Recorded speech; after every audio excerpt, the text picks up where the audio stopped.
Hi! Masaganang buhay. Uma-harvest po ako ng aking tanim na ubas. Itong kanyang mga bunga. Brazilian variety po ito. Ano? Ako po'y gagawa ng masarap at masustansyang green grape salad alam magsaka reporter.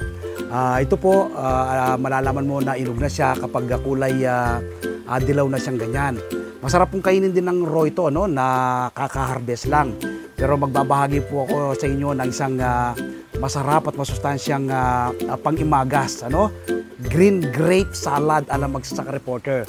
So ito harvestin pa natin at ibabahagi ko po sa inyo ang paggawa ng green grape salad, no? So nakadalawa na tayong harvest. So ito pong dalawang ito ay harvestin pa rin natin, no? Ito po ay Brazilian variety. Kapag ganyan po siya, inog na yan. Ako tayo ng isa, ha? Ito po, ito. Matamis na siya. Ito naman tayo, no? Ito, harvestin ko to. Bago siya natin sa harvestin, muna tayo dito. Yan. Sarap. Ang sarap, grabe, ang tamis. So, ngayon nyo po ng raw, gawa po tayo ng salad. Pag-propagate po ng ubas,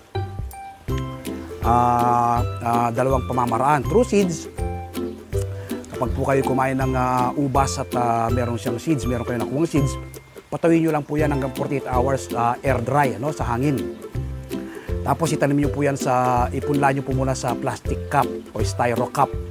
Tapos kapag nag-sprout na po yan, tumubo na, mas maganda pong itanim ng direkta sa lupa. Pero kung wala po kayong enough space, pwede po sa malaking paso, sa timba, yan, mga ganyan po, ano?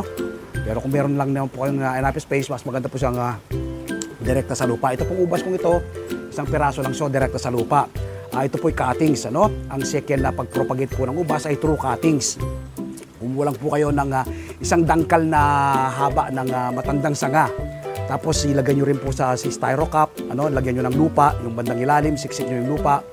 Tapos didiligan lang araw-araw. Kapag po magkaroon ng panibagong daon yan, ayaan nyo siya hanggang 1.5 month hanggang 2 months.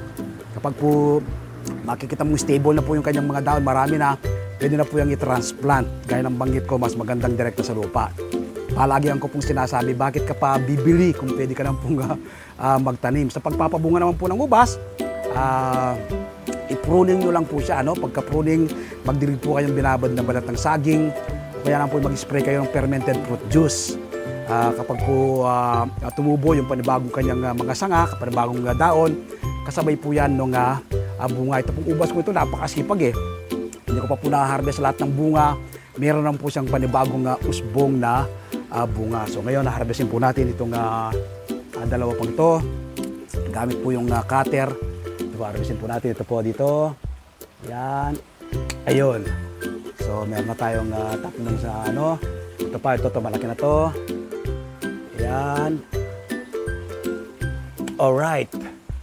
Okay. So, ito, mga ating harvest na bunga na ating mga tanim na ubas. Sarap kainin yan.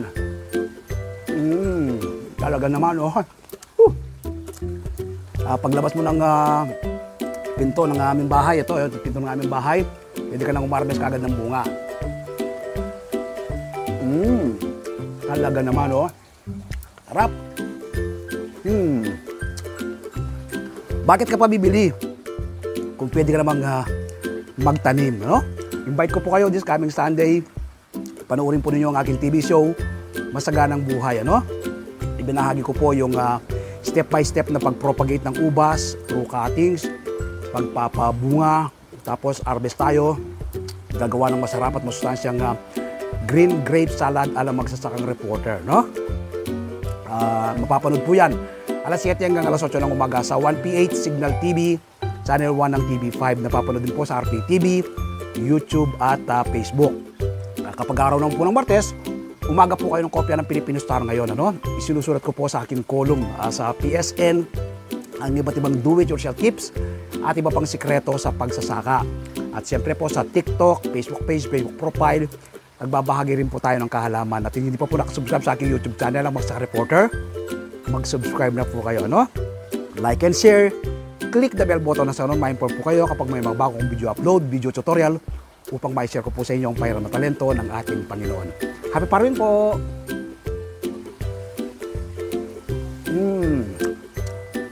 God bless!